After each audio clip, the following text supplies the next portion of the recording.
Hello friends, welcome to my channel. आज मैं आपको खटमल मारने का बहुत ज़बरदस्त जो है स्प्रे बनाना सिखाऊंगी। फ्रेंड्स, आप लोगों ने मेरी पहली वीडियो तो ज़रूर देखी होगी जो कि खटमल मालूम करने के लिए मैंने बनाई थी कि खटमल कहाँ से आ रहे हैं, और वीडियो आप लोगों को बहुत पसंद आई थी।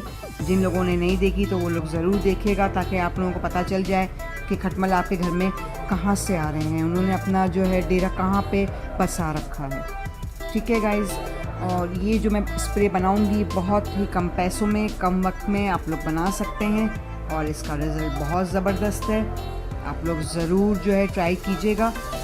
सो गाइज़, शुरू करते हैं। मैंने एक पतीली ली है और इसको जो है चूल्हे पे मैंने चढ़ा दिया है।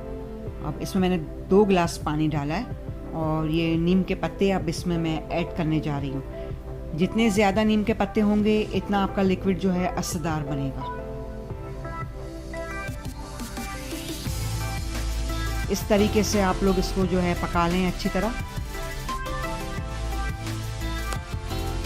अब ये पक चुका है। अब मैं जो है इसका अर्क जो है मैं अलग कर रही हूँ जितना मुझे चाहिए। हस्बे ज़रूरत मैंने अर्क ले लिया है।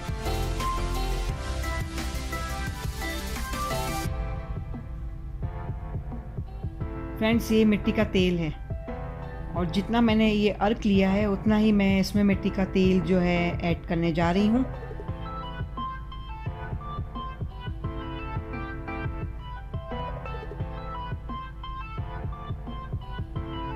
और इस तरीके से जो है आप लोग स्प्रे वाली बोतल में इसको निकाल लें।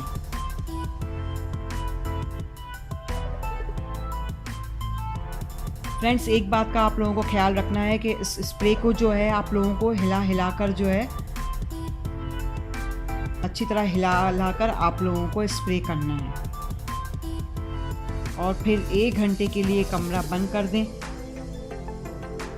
ताकि अच्छी तरह जो है ये खटमल जो है आपके घर से भाग जाएं और ख़त्म हो जाएं। इसमें मैंने मिट्टी का तेल ऐड किया है और मैंने नीम का पानी भी इसमें ऐड किया है। फ्रेंड्स, अक्सर लोगों को जो है मिट्टी के तेल से बहुत ज़्यादा एलर्जी होती है, इसकी स्मेल जो है लोगों को पसंद नहीं आती है।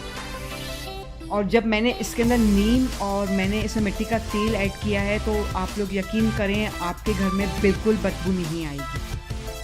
और 1 घंटे के लिए आप लोग कमरे का दरवाज़ा बंद करके रखिएगा। 5 दिन लगातार आप लोगों को जो है ये स्प्रे करना है। और फ्रेंड्स, छठे रोज़ जो है आपके घर में से खटमल ऐसे गायब हो जाएंगे जैसे कि थे ही नहीं।